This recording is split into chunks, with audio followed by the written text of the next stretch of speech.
आपका स्वागत है साइंस जीवी चैनल पे। बच्चों, आज 7th क्लास का नेचुरल साइंस का एग्ज़ाम था मॉर्निंग शिफ्ट का, तो इसकी हम आंसर की देखेंगे इसमें। और इवनिंग शिफ्ट वाले बच्चों के लिए बहुत इंपॉर्टेंट है ये वीडियोस, क्योंकि उन्हीं चैप्टर से आपके भी क्वेश्चंस आएंगे, तो उनको अच्छे से देख लो किस पैटर्न पे आपका पेपर आ रहा है।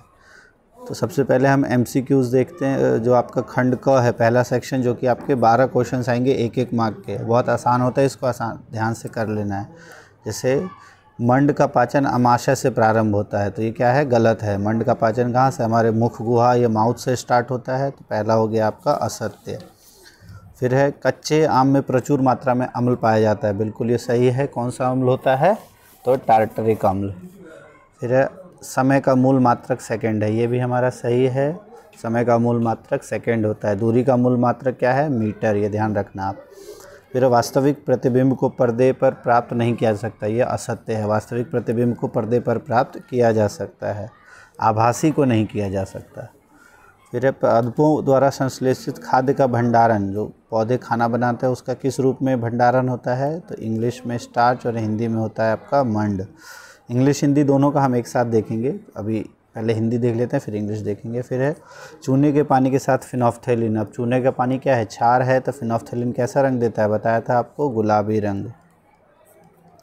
ऐसे परिवर्तन जिसमें भौतिक परिवर्तन कहलाते हैं, जिसमें केवल भौतिक गुणों का, ये ध्यान रखना, बहुत आसान आएगा। भौतिक गुणों में परिवर्तन, भौतिक परिवर्तन, रासायनिक गुणों में परिवर्तन, रासायनिक परिवर्तन।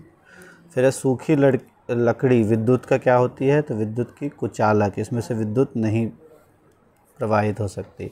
स्वपोषी, तो जितने भी पेड़ पौधे हैं वो क्या है आपके? स्वपोषी हैं, वो अपना खाना खुद बनाते हैं। कोई सी भी एक का नाम दे देना है। 2 पोषक तत्व, तो खाने में कितने? 4 पोषक तत्व मौजूद होते हैं मुख्य तौर पे, जिसमें आपके कार्बोहाइड्रेट, वसा, प्रोटीन, विटामिन, इसमें से कोई से भी आपको 2 लिखने थे। तो कार्बोहाइड्रेट, वसा, प्रोटीन, कोई से भी आप इसमें से 2 लिख सकते थे, ये आपका आंसर। फिर है विद्युत संयंत्रों में पाए जाने वाले अवयव, जो हीटिंग एलिमेंट है वो क्या होता है? उसका परिभाषित करना है आपको। तो वो एक, जैसे अधिकतर आपने देखा होगा बल्ब में पाया जाता है इस तरह का एलिमेंट। और जो हमारे ऊष्मीय डिवाइसेस हैं जैसे आयरन वगैरह, ये हीटर वगैरह, तो इस तरह से इसमें कॉइल्स पाई जाती हैं, इन सबको हम कहते हैं अवयव। फिर एक विद्युत अप्लायंसेस का नाम बताना है जिसमें ऐसा अवयव होता है, ये हमने देख ही लिया। फिर इंग्लिश में अगर देख लें, digestion of starch in stomach, false. दूसरा is true, second is true, third is true, fourth is false. Food synthesized by plant is stored as starch, इसमें आ जाएगा। Phenolphthalein gives pink colour when react with lime water, change in which only physical properties. फिर dry wood is a bad conductor of electricity. Autotroph, तो जितने भी plants हैं उनमें से किसी भी एक प्लांट्स का नाम आपको दे देना है। फिर 2 न्यूट्रिएंट्स, तो कार्बोहाइड्रेट, प्रोटीन, फैट्स, इनमें से किसी एक का नाम लिख देना था आपको। इलेक्ट्रिक अप्लायंसेस के डिवाइसेस का नाम बताना है जिसमें एलिमेंट होता है, तभी हमने डिस्कस कर ही लिया। फिर बैटरी के जिसमें इस्तेमाल करता है, कोई सा भी एक एग्जांपल दे सकते हो, जिसमें आपके घड़ी हो गया, रिमोट हो गया, कार हो गया, कोई सा भी एक एग्जांपल दे सकते हो। और बैटरी क्या होता है? जो सेल, बहुत सारे सेल को जोड़कर बनाया जाता है, उसको हम कहते हैं बैटरी। और ये ध्यान रखना, बैटरी में जो बड़ी डंडी है वो पॉजिटिव टर्मिनल को और छोटी डंडी नेगेटिव टर्मिनल को दर्शाती है। ये क्वेश्चन पूछा जाता है, 2 टर्मिनल होते हैं एक सेल में। फिर किस प्रकार का दर्पण वास्तविक प्रतिबिंब बनाता है? तो अवतल दर्पण वास्तविक प्रतिबिंब बनाता है, ये आप ध्यान रखना। स्टील के चम्मच की आंतरिक सतह, जो अंदर की तरफ से देखते हो, वो कैसा होता है? वो होता है आपका अवतल दर्पण। और बाहरी सतह होता है उत्तल। तो आंतरिक सतह अवतल और बाहरी सतह उत्तल, ये आप ध्यान रखना। हो सकता है इवनिंग में आपसे उत्तल का पूछ लिया जाए। फिर सहजीवी संबंध, हमने पढ़ा था, जो कवक और शैवाल के बीच संबंध, लाइकेन जिसका उदाहरण होता है, जिसमें एक दूसरे पर एक जो कवक है, कवक उसको रहने की जगह प्रदान करता है, और जो शैवाल है वो खाना बनाता है। तो इस तरह से दोनों एक दूसरे के ऊपर आश्रित होते हैं, और ऐसा संबंध सहजीवी संबंध कहलाता है। फिर आहार नाल का कौन सा भाग में पचे हुए भोजन का अवशोषण कहाँ होता है? तो अवशोषण होता है आपके स्मॉल इंटेस्टाइन यानी क्षुद्रांत में, और भोजन को चबाया कहाँ जाता है, तो आपके दांतों द्वारा चबाया जाता है, और ये कहाँ होता है, आपके मुंह के अंदर, मतलब मुख के अंदर। फिर मानव पाचन तंत्र के 4 भागों के नाम लिखने हैं। टोटल 6 भाग होते हैं मानव पाचन तंत्र के, उसमें से कोई 4 आपको लिख लेने हैं। जिसमें आपका स्टार्ट होता है मुख से, फिर उसके बाद आता है आपका इसोफेगस,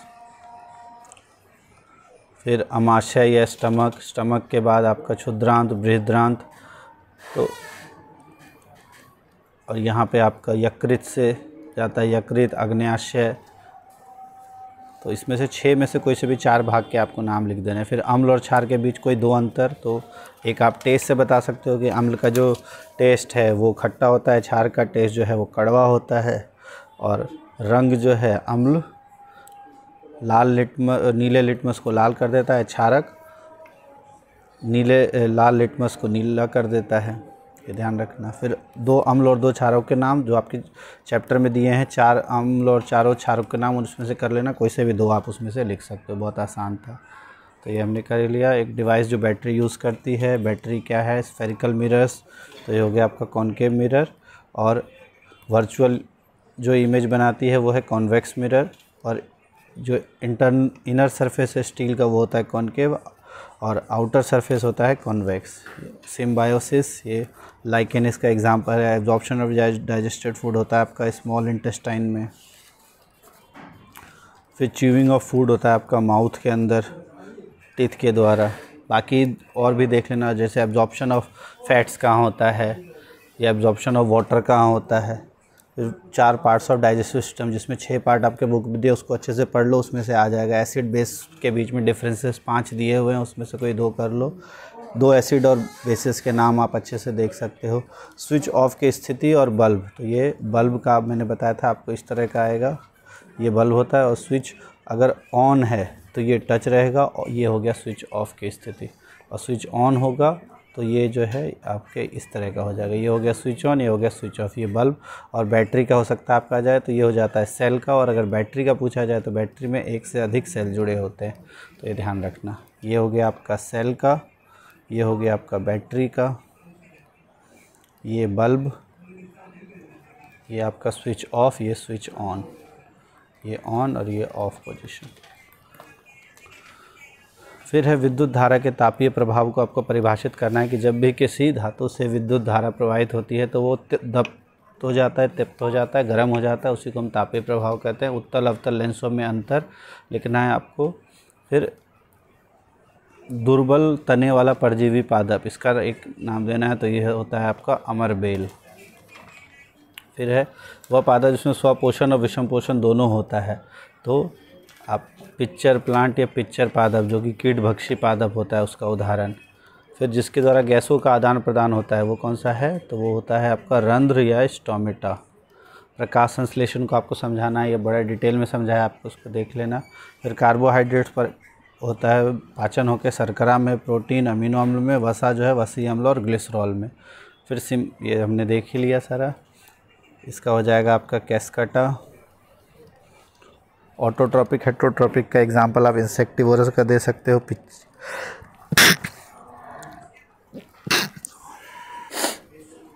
पिक्चर प्लांट इसका एग्जांपल दे सकते हो, और पोर्स जिसके थ्रू गैस एक्सचेंज होता है वो आपका स्टोमेटा। फिर कार्बोहाइड्रेट्स का डाइजेशन होकर बनता है शुगर में, प्रोटीन अमीनो एसिड्स में, और फैट्स जो है फैटी एसिड और ग्लिसरॉल में। फिर न्यूट्रलाइजेशन या उदासीनीकरण बताया था आपको, जब एक अम्ल और क्षार के बीच अभिक्रिया करके लवण और जल का निर्माण होता है तो उदासीनीकरण अभिक्रिया होती है। समतल दर्पण द्वारा बने प्रतिबिंब के 3 अभिलक्षण, तो पहला हमने पढ़ा था, ये एक सीधा होता है, समान आकार का होता है, समान आकार और आभासी और पार्श्व परिवर्तित, ये 4 चीज़ें होती हैं, इनमें से कोई 3 आपको लिखनी थी। फिर इंद्रधनुष में कितने वर्ण होते हैं, 7 रंग होते हैं। कौन कौन से रंग होते हैं ये हमने किया ही था, विबग्योर से उसे जानते हैं ना, ठीक है। फिर अब है इसमें आपको भौतिक और रासायनिक परिवर्तन में वर्गीकृत करना। प्रकाश संश्लेषण क्या है आपका, रासायनिक परिवर्तन। जल में शक्कर को घोलना हो जाएगा आपका भौतिक परिवर्तन। कोयले का जलाना रासायनिक परिवर्तन। मोम का पिघलना भौतिक परिवर्तन। एल्युमिनियम के टुकड़े को पीट कर पतला फॉइल बनाना, ये भी आपका है भौतिक परिवर्तन। और भोजन का पाचन होता है रासायनिक परिवर्तन। फिर अब आपके यहाँ पे MCQs हैं 2-2 मार्क्स के।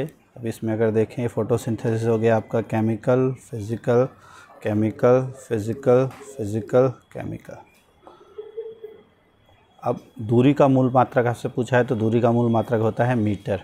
चाल का फॉर्मूला क्या होता है? तो चाल होता है दूरी बटा समय।